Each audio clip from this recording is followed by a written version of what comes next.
Et là, lundi, à midi, je reçois un coup de téléphone, le maire de ma commune qui m'appelle et qui me dit « Monsieur Portet, oui, il s'est passé quelque chose de grave entre la mère de votre fille et votre fille, il faut que vous rentriez chez vous. » Et là, je lui dis « Ben non, là je travaille, je vais sur Bordeaux, parce que je suis technicien dans un bureau d'études. » Et donc, non, j'irai plus tard.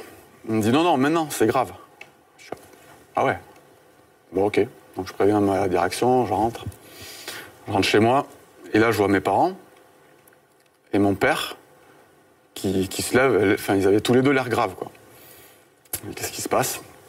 Mon père se lève, il vient vers moi, il me prend dans ses bras, très fort, comme s'il voulait m'écraser, et il me dit va falloir que tu sois fort, mon fils.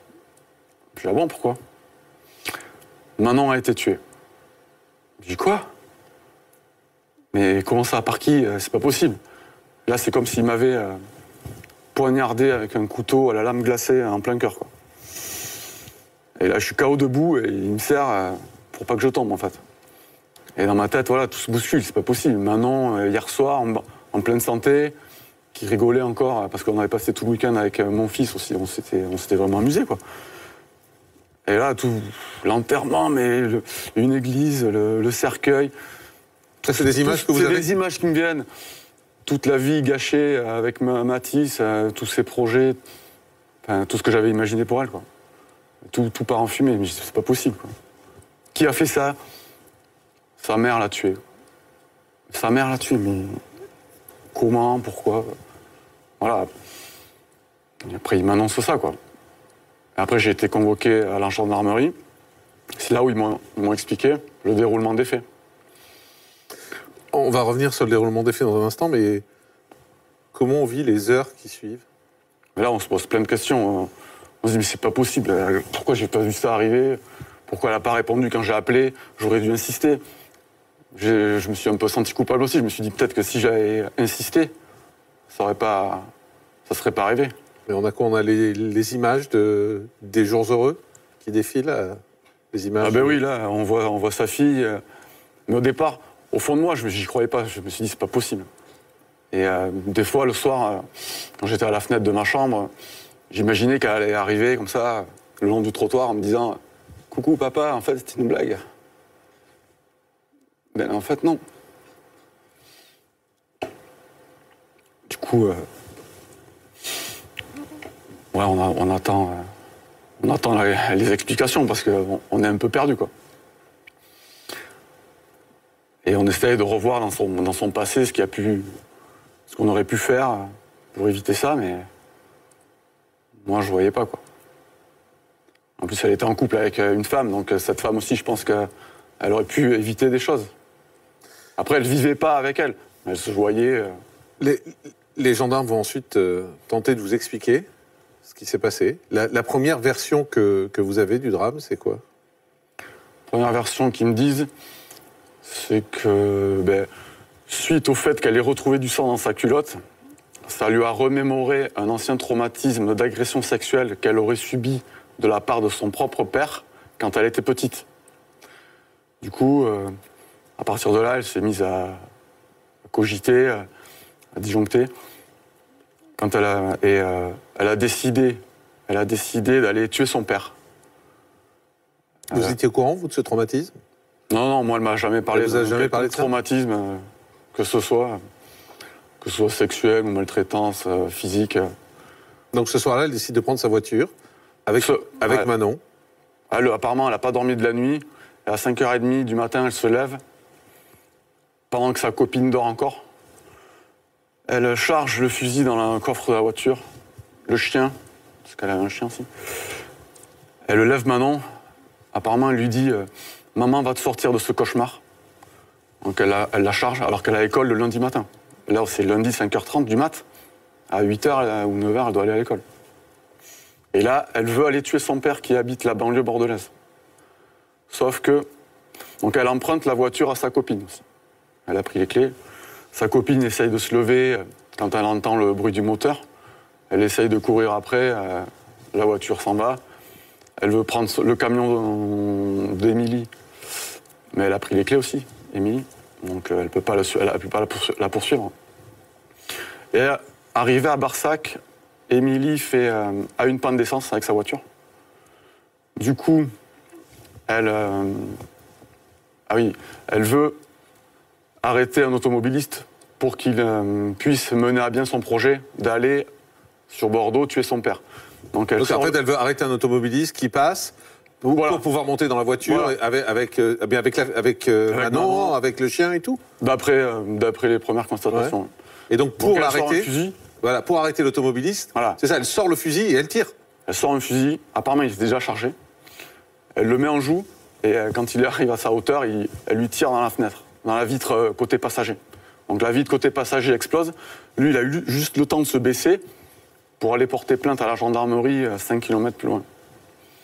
Ensuite, apparemment, elle aurait rechargé l'arme et Manon l'aurait appelée, ou elle se retourne vers la petite et elle fait feu sur elle, quasiment à bout touchant.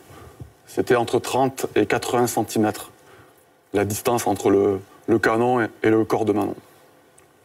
Mais juste Mathieu, cette histoire telle que vous l'avez racontée, elle n'a aucun sens. Ça n'a aucun sens.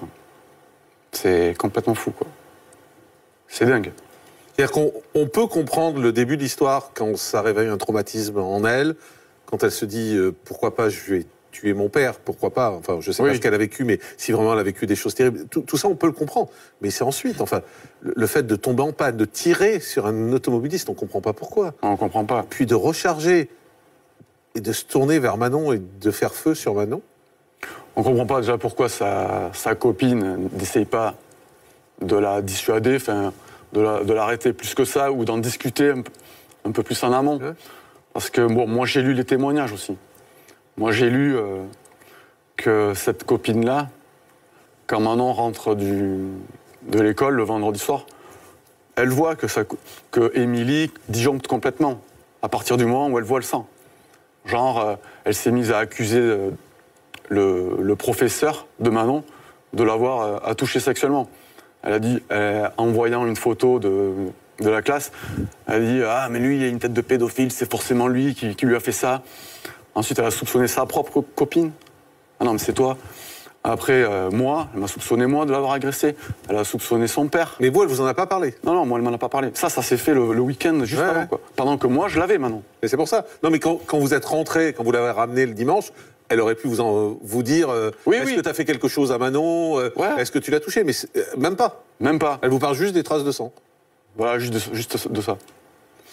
Et sa copine dit aussi qu'elle voyait, qu'elle a vu démonter un détecteur de fumée au plafond du salon parce qu'elle croyait qu'il y avait une caméra à l'intérieur qui filmait Manon et qui la mettait sur des sites pédopornographiques. Donc là, c'est vraiment un peu lourd. Mais quand on vous raconte cette histoire, vous tombez des nues, je suppose. Enfin, vous dites qu'est-ce qui se passe. Vous reconnaissez la Émilie que vous avez connue? Ben là, je me dis, il y a peut-être une notion de drogue à l'intérieur parce que déjà, elle a été testée positive au cannabis moins de 24 heures avant le meurtre, alors qu'elle dit qu'elle n'a pas touché au cannabis. Donc, soit elle en a tellement consommé avant que maintenant elle est encore positive, soit elle ment et elle en a consommé. Mais je sais qu'après moi, elle a eu d'autres compagnons et je sais qu'elle a pris de la cocaïne avec certains quoi.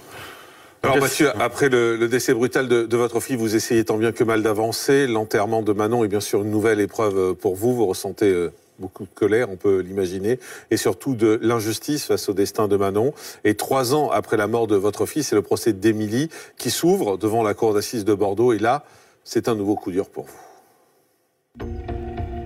Après le décès de sa fille, Mathieu essaye tant bien que mal d'avancer. L'enterrement de Manon a lieu quelques temps après son autopsie. Et c'est une nouvelle épreuve pour Mathieu, qui ne peut pas s'empêcher de ressentir de la colère et de l'injustice face au destin tragique de sa fille. Et alors que l'enquête se poursuit, Émilie est entendue après son séjour en hôpital psychiatrique. Face aux enquêteurs, si elle reconnaît bien avoir tiré sur sa fille, elle maintient que son geste était accidentel. Cette version est pourtant contredite par les résultats de l'autopsie et des expertises balistiques. À l'issue de son audition, la mère de famille est placée en détention provisoire. Elle est mise en examen pour meurtre sur mineur de moins de 15 ans et tentative de meurtre. Une reconstitution est également ordonnée. Finalement, 3 ans après le meurtre de Manon, le procès d'Émilie s'ouvre devant la cour d'assises de Bordeaux. Mais quand elle se présente, l'accusée a du mal à répondre aux questions. Et son état psychologique interroge, à tel point que la cour décide de reporter le procès. Un coup dur pour Mathieu, qui attendait ce jour-là que justice soit enfin rendue. C'est donc 1 an plus tard que le procès d'Émilie a finalement lieu. Mathieu est plus que jamais déterminé à faire éclater la vérité. Il veut également comprendre ce qui a poussé son ex-compagne à commettre l'irréparable. Mais Émilie ne donne pas les explications tant attendues. Face à la cour, elle déclare ne pas se souvenir d'avoir tiré sur la fillette. Elle affirme même que son discernement était aboli au moment des faits. Et les experts, présents à l'audience, confirment son état. À l'issue des débats, la mère de famille est donc déclarée irresponsable pénalement. Elle écope simplement d'une hospitalisation sous contrainte et de mesures de sûreté pour une durée de 15 ans dès sa sortie. Cela implique l'interdiction de se rendre dans plusieurs communes, d'approcher les parties civiles et de détenir une arme. Une maigre consolation pour Mathieu, privé à jamais de sa fille. Retour en direct sur le plateau de la quotidienne de Crimes et Faits divers. On est toujours avec Mathieu. Avant de parler du procès, Mathieu, il y a l'enterrement qui a été une épreuve terrible pour vous, d'autant que le corps de Manon a été autopsié. Oui, mais déjà, c'était... comment ça s'appelle là où on prépare les morts, là, au funérarium. Où là, je vois le cercueil de ma fille. Je m'approche et je la vois. Elle était sereine, elle avait été calme, mais quand je voyais son torse, je voyais bien qu'il ne se soulevait plus. Ça me faisait bizarre. On aurait dit qu'elle était vivante, mais... Voilà quoi. Et il n'y avait plus la respiration. Voilà, il n'y avait plus la respiration. Ouais. Et le fait de voir un sparadrap qui dépassait de son t-shirt, voilà, là on se dit c'est pas possible. C'est vrai que là on prend conscience que votre enfant est mort et plus jamais vous lui parlerez quoi. Le sparadrap, c'était pour cacher la cicatrice de l'autopsie. Voilà, qui laisse penser que son corps a été ouvert pour autopsier tous les organes. La trajectoire de la balle.